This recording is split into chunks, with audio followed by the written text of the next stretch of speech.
স্বাগত। আজ আমরা সরাসরি ডুব দিচ্ছি শ্বাস-প্রশ্বাস বা শ্বসন প্রক্রিয়ার জগতে, মানে আমাদের হাতে থাকা তথ্যের ওপর ভিত্তি করে পুরো ব্যাপারটা বোঝার চেষ্টা করব। দেখব প্রাণী জগতের কি দারুণ বৈচিত্র্য, আর তারপর বিশেষ করে মানব শ্বসনতন্ত্রের জটিল গঠনটা খুঁটিয়ে দেখব। আচ্ছা, শুরুতেই এই বৈচিত্র্যটা দেখি। বিভিন্ন প্রাণীর শ্বাস নেওয়ার পদ্ধতি কিন্তু একদম আলাদা, তাই না? তাদের থাকার জায়গা, শরীরের গঠন। হ্যাঁ, এই সব কিছুর ওপর নির্ভর করে। যেমন ধরুন, কিছু খুব সরল প্রাণী, স্পঞ্জ বা চ্যাপ্টা কৃমি, ওরা কিভাবে করে? ওদের পুরো শরীরটাই মানে দেহতল দিয়েই গ্যাস বিনিময় করে নেয় ব্যাপন পদ্ধতিতে। ও, ব্যাপন, মানে যেখানে অণুগুলো স্বাভাবিকভাবেই বেশি ঘনত্ব থেকে কম ঘনত্বের দিকে যায়। ঠিক তাই। আবার দেখুন, পোকামাকড়ের ক্ষেত্রে শ্বাসনালীর মতো টিউবের একটা জালিকা থাকে। হ্যাঁ, এই অভিযোজনগুলো আসলেই ভাবার মতো। অবশ্যই। আর এই আলোচনার লক্ষ্য এটাই, প্রথমে এই বিভিন্ন অঙ্গ আর পদ্ধতিগুলো একটু জেনে নেওয়া, আর তারপর মানব শ্বসনতন্ত্রের গঠন আর কাজ, মানে আমাদের উৎসের তথ্যে যেমনটা আছে সেটা ভালোভাবে বোঝা। বেশ, তাহলে চলুন শুরু করা যাক প্রাণী জগতের এই শ্বাস অঙ্গগুলো দিয়ে। হ্যাঁ, তো উৎস অনুযায়ী ওই যে বললাম, নিম্ন অমেরুদণ্ডী, স্পঞ্জ, সিলেন্টারেট, চ্যাপ্টাকৃমি, এদের অক্সিজেন আর কার্বন ডাইঅক্সাইড বিনিময় হয়, মানে মূলত পুরো দেহতল দিয়েই, ওই সরল ব্যাপন। আচ্ছা। কিছুর মতো প্রাণীরা আবার তাদের ওই ভেজা ত্বক বা কিউটিকেল ব্যবহার করে গ্যাস বিনিময়ের জন্য। তলটা কিন্তু আর্দ্র থাকা দরকার। বুঝলাম। আর যদি একটু জটিল প্রাণীদের দিকে যাই, যেমন পোকামাকড়, তাদের দেহে থাকে ট্র্যাকিয়াল টিউব, মানে শ্বাসনালীর একটা বিশাল নেটওয়ার্ক। এই টিউবগুলো কি করে? এগুলো বাতাসকে, মানে বাইরের বাতাসকে সোজা শরীরের ভেতরের কোষে কোষে পৌঁছে দেয়। সরাসরি কোষে? বা হ্যাঁ, আর জলের প্রাণীদের দেখুন, বেশিরভাগ আর্থ্রোপড বা মলাস্কা। ওদের তো ফুলকা থাকে, তাই না? ঠিক। বিশেষ গঠন, প্রচুর রক্তজালিকা থাকে ওগুলোতে। জলের মধ্যে যে অক্সিজেনগুলো থাকে সেটা শুষে নেয়। একে বলে ব্রঙ্কিয়াল শোষণ। আচ্ছা, আর ডাঙার প্রাণীদের ক্ষেত্রে কি হয়? নিশ্চয়ই ফুলকা দিয়ে হয় না? না না, স্থলচর প্রাণীদের জন্য ফুসফুসের বিবর্তন হয়েছে, মানে বাতাস থেকে অক্সিজেন নেওয়ার জন্য রক্তজলক ভর্তি থলি। এটাকে বলে পালমোনারি শ্বসন। ফুসফুস। হ্যাঁ, মেরুদণ্ডীদের মধ্যে যেমন মাছে ফুলকা, কিন্তু উভচর, সরীসৃপ, পাখি, স্তন্যপায়ী, এদের সবারই প্রধান শ্বাসঙ্গ হল ফুসফুস। এখানেই তো একটা মজার ব্যাপার আছে। ব্যাঙের মতো উভচর প্রাণী, ঠিক ধরেছেন। ওরা তো ফুসফুস ছাড়াও তাদের ওই ভিজে ত্বক দিয়েও শ্বাস নিতে পারে। একদম, পরিবেশ অনুযায়ী দুটো পদ্ধতিই ব্যবহার করতে পারে। এটা অভিযোজনের একটা দারুণ উদাহরণ। বলুন। সত্যিই দারুণ। বেশ, প্রাণীজগতের ব্যাপারটা তো বুঝলাম। এবার তাহলে মানব শ্বসনতন্ত্রের দিকে যাওয়া যাক। আমাদের তথ্যসূত্র বলছে এর গঠন বেশ জটিল। হ্যাঁ, মানুষের শ্বসনতন্ত্র শুরু হয় একজোড়া বাইরের নাসারন্ধ্র দিয়ে, ওই যে ঠোঁটের ঠিক ওপরে। হ্যাঁ। এই পথ দিয়ে বাতাস ঢোকে নাসা পথে, তারপর নাসা গহ্বরে। এই নাসা গহ্বর আবার খোলে গলবিল বা ফ্যারিংসে। গলবিলের একটা অংশ কিন্তু, মনে রাখবেন, খাদ্য আর বায়ু দুটোরই কমন প্যাসেজ। তার মানে খাবার সময় বা শ্বাস নেওয়ার সময় একটা গন্ডগোল হওয়ার চান্স থাকে, মানে খাবার ভুল পথে। হ্যাঁ, সেই জন্যেই একটা দারুণ ব্যবস্থা আছে। গলবিল এরপর খোলে ষড়যন্ত্র বা ল্যারিংসে, আর সেখান থেকে শ্বাসনালী বা ট্র্যাকিয়াতে। এই ল্যারিংস তা তরুণাস্থি দিয়ে তৈরি একটা বাক্স। এটা শব্দ তৈরিতে সাহায্য করে, তাই একে সাউন্ড বক্সও বলে। আচ্ছা। আর আপনি যে সুরক্ষার কথা বলছিলেন, খাবার গেলার সময় গ্লটিস, মানে ল্যারিংসে প্রবেশ পথটা, এপিগ্লটিস নামে একটা পাতলা তরুণাস্থির ঢাকনা দিয়ে বন্ধ হয়ে যায়। ও, অটোমেটিক। একদম অটোমেটিক।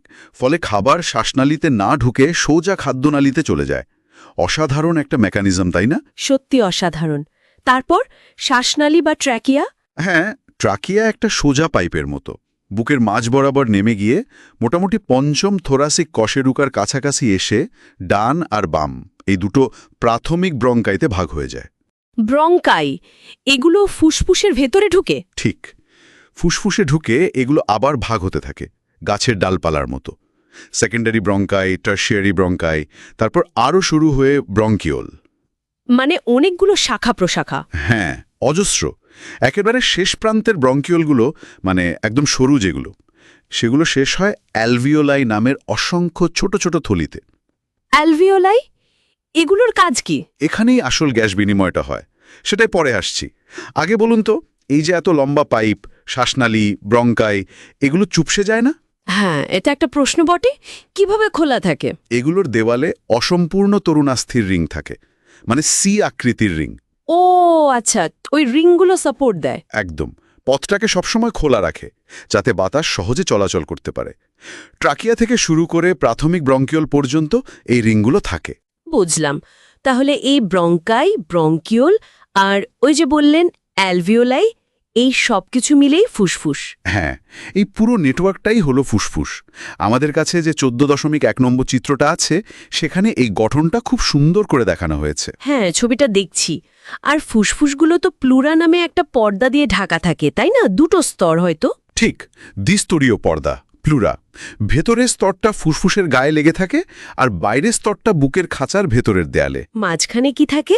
ফাঁকা? না না, ফাঁকা নয়। দুই স্তরের মাঝে থাকে প্লুরাল ফ্লুইড, একটা তরল পদার্থ। এটার কাজ কি? লুব্রিকেশন। একদম তাই। শ্বাস নেওয়ার সময় ফুসফুস যখন ফোলে বা চুপসে যায়, তখন এই ফ্লুইডটা ঘর্ষণ কমায়, মসৃণভাবে কাজটা হতে সাহায্য করে। খুব গুরুত্বপূর্ণ তাহলে। অবশ্যই। আচ্ছা, পুরো শ্বসনতন্ত্রটাকে কাজের দিক থেকে দুটো ভাগে ভাগ করা যায়, জানেন? দুটো ভাগ? কি কি? একটা হলো পরিবহন অংশ বা কন্ডাক্টিং পার্ট, মানে নাসারন্ধ্র থেকে শুরু করে ওই শেষ প্রান্তের ব্রঙ্কিওল পর্যন্ত। এর কাজ শুধু বাতাস বয়ে নিয়ে যাওয়া। মূলত তাই, তবে আরও কিছু কাজ আছে, যেমন বাতাসকে বাইরের ধুলোবালি, জীবাণু থেকে পরিষ্কার করা। কিভাবে করে? ভেতরে মিউকাস আর সিলিয়া থাকে, সেগুলো ময়লা আটকে দেয়। এছাড়াও বাতাসকে আর্দ্র করা, শরীরের তাপমাত্রার কাছাকাছি নিয়ে আসা, এগুলোও পরিবহন অংশের কাজ। বাহ, মানে বাতাসকে ফুসফুসের জন্য তৈরি করে নেওয়া। ঠিক। আর দ্বিতীয় অংশটা হলো শ্বসন বা বিনিময় অংশ, মানে রেসপিরেটরি বা এক্সচেঞ্জ পার্ট। এটা কোনটা?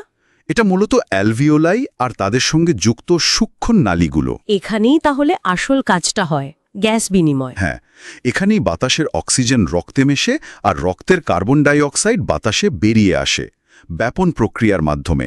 অ্যালভিওলাইয়ের পাতলা দেওয়াল আর তার গায়ে লেগে থাকা রক্তজালিকার পাতলা প্রাচীরের মধ্যে দিয়ে। ও আচ্ছা, এই দুটো ভাগ, পরিবহন আর বিনিময়, পরিষ্কার হলো ব্যাপারটা। আচ্ছা, এই ফুসফুস দুটো তো বুকের খাঁচার ভেতরে থাকে বললেন। এই খাঁচাটা মানে বক্ষগহ্বর, এটা কিভাবে শ্বাসকার্যে সাহায্য করে? খুব ভালো প্রশ্ন।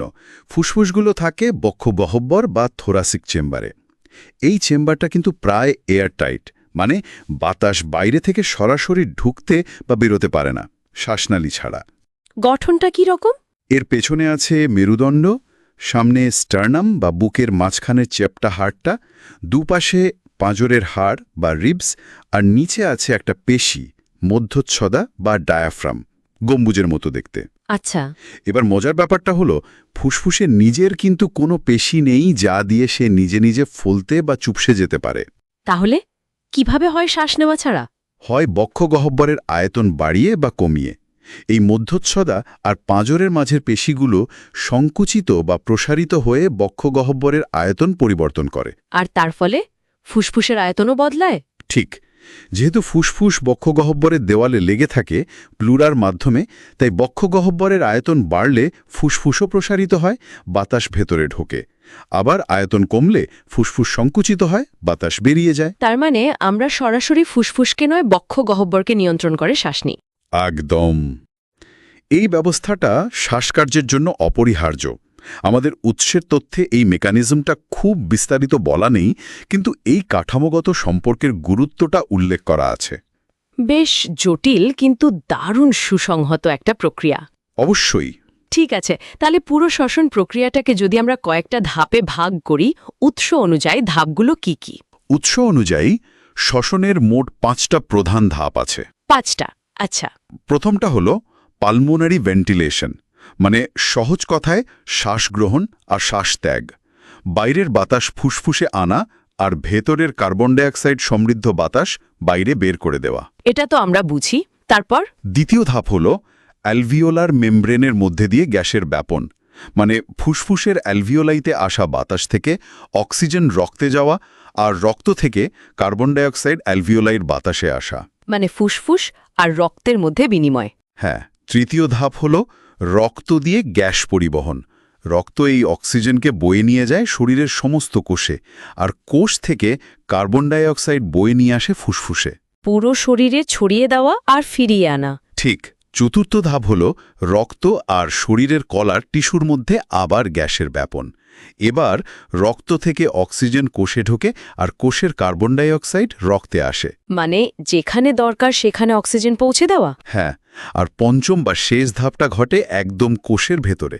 কোষগুলো এই অক্সিজেন ব্যবহার করে শক্তি উৎপাদন করে তাদের বিভিন্ন কাজের জন্য, আর এই প্রক্রিয়ায় কার্বন ডাই অক্সাইড তৈরি হয়। ও, এটাকে কোষীয় শ্বসন বলে, তাই না? হ্যাঁ, সেলুলার রেসপিরেশন বা কোষীয় শ্বসন। এর বিস্তারিত আলোচনা অবশ্য এই উৎসের অন্য অধ্যায়ে আছে। তার মানে শ্বাস নেওয়া ছাড়াটা শুরু মাত্র, আসল কাজটা তো কোষ পর্যন্ত অক্সিজেন পৌঁছানো আর কার্বন ডাই অক্সাইড বের করে আনা। অনেকগুলো ধাপ জড়িত। ঠিক ধরেছেন। বাতাস থেকে কোষে পৌঁছানো আর কোষ থেকে পরিবেশে ফেরা একটা জটিল বহুস্তরীয় যাত্রা। দারুণ সব কৌশল দেখলাম, স্পঞ্জ থেকে শুরু করে মাছ, ব্যাঙ, তারপর মানব শ্বসনতন্ত্রের খুঁটিনাটি গঠন, ওই যে পরিবহন অংশ, বিনিময় অংশ, বাতাস পরিষ্কার করার ব্যবস্থা, তরুণাস্থিরিং, প্লুরাল ফ্লুইড। হ্যাঁ, আর বক্ষ গহ্বরের ভূমিকা, সব মিলিয়ে একটা অসাধারণ সিস্টেম। এই ছোট ছোট গঠনগুলো কত নিখুঁতভাবে কাজটা করে চলেছে। এখানে একটা প্রশ্ন আসে, তাই না? এই যে এত জটিল, এত সূক্ষ্ম একটা গঠন, বিশেষ করে অ্যালভিওলাইয়ের মতো অংশগুলো, এই সিস্টেমটা কতটা সংবেদনশীল হতে পারে? সংবেদনশীল মানে ধরুন পরিবেশের পরিবর্তনের প্রতি, যেমন বায়ু দূষণ। যদিও আমাদের উৎসে সরাসরি এর উল্লেখ নেই, কিন্তু গঠনটা দেখলেই বোঝা যায় দূষিত বাতাস, ধোঁয়া বা অন্য কোনো ক্ষতিকর কণা ফুসফুসের, বিশেষ করে ওই অ্যালভিওলাইয়ের কতটা ক্ষতি করতে পারে। হ্যাঁ, এটা তো ভাবার বিষয়, কারণ বিনিময়টা তো ওখানেই হচ্ছে। ঠিক। অথবা আরেকটা দিক থেকে ভাবুন, সরল প্রাণীদের ওই সাধারণ ব্যাপনের তুলনায় আমাদের এই ফুসফুস নির্ভর জটিল ব্যবস্থাটা কতটা বেশি কার্যকর, বিশেষ করে আমাদের মতো প্রাণীদের যাদের অনেক বেশি শক্তির প্রয়োজন হয়। কার্যকারিতা আর ঝুঁকি দুটো দিকই গুরুত্বপূর্ণ। সত্যি অনেক কিছু ভাবার আছে। হুম। আজকের মতো আমাদের এই অন্বেষণ এখানেই শেষ করছি।